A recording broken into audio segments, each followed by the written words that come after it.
আমরা আপনার কাছে দেখছিলাম যে নরসিংদীতে আপনি তারেক রহমানের সমাবেশের খবর জানাচ্ছিলেন, এরপর নারায়ণগঞ্জে যাওয়ার কথাও বলেছিলেন তিনি। কি অবস্থা, মানুষের ভিড় বা নেতাকর্মীদের উচ্ছ্বাস কেমন দেখছেন একটু জানাবেন।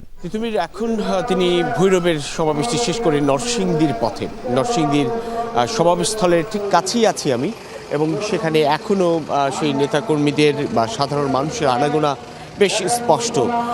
যদিও বেলা গড়িয়েছে অনেক, বা রাত 1টার বেশি বাজে, কিন্তু তারপরেও দিনের বিকেল থেকেই বলা চলে এই নরসিংদীর মানুষ অপেক্ষারত ছিলেন বিএনপি চেয়ারম্যান তারেক রহমানের এখানটায় বা এই সমাবেশে অংশ নেওয়াকে উপলক্ষ করে।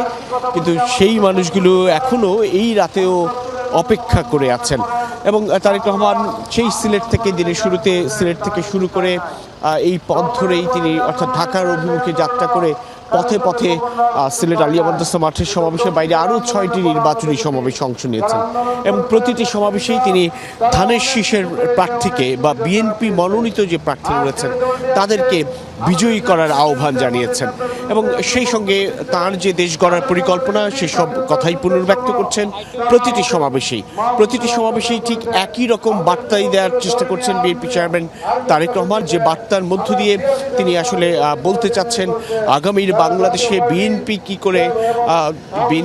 কি করে বাংলাদেশের বা দেশের মানুষের জীবনমানের পরিবর্তন ঘটাতে পারে। সেই সঙ্গে নানান শঙ্কার কথাও তুলে ধরেছেন। সেই সংখ্যা আগামী নির্বাচন ঘিরে নানান ধরনের ষড়যন্ত্র ঘিরে বা ষড়যন্ত্রের সংখ্যা, পোস্টাল ব্যালটের ঘটনাকে উল্লেখ করে তিনি বলছেন যে পোস্টাল ব্যালট ডাকাতি হয়েছে, এবং সেরকম করে নানান ধরনের ইলেকশন ইঞ্জিনিয়ারিং হতে পারে ত্রয়োদশ জাতীয় সংসদ নির্বাচনে।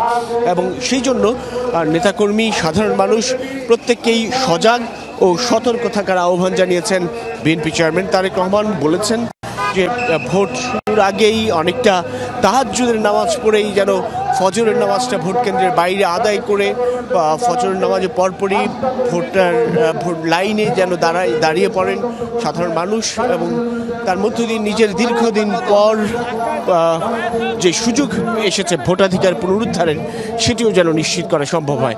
সর্বোপরি তারেক রহমান ঐক্যবদ্ধ থাকার কথা বলেছেন প্রতিটি সমাবেশেই নেতাকর্মীদের।